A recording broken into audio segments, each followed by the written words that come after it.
ஒரு கிராமத்தில் அருண் என்ற நல்ல மனசு கொண்ட சிறுவன் வாழ்ந்து வந்தான். அவன் எப்போதும் பிறருக்கு உதவ வேண்டும் என்று நினைப்பான்.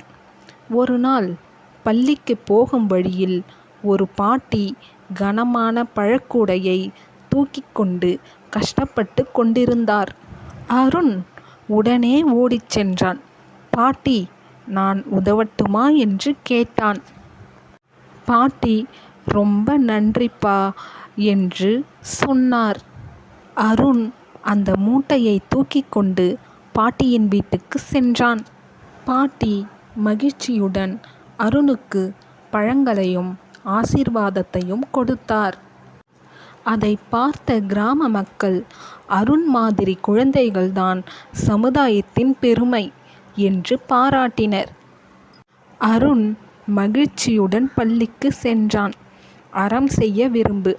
நாம் பிறருக்கு உதவி செய்தால் நல்லது நம்மிடம் திரும்ப வரும்.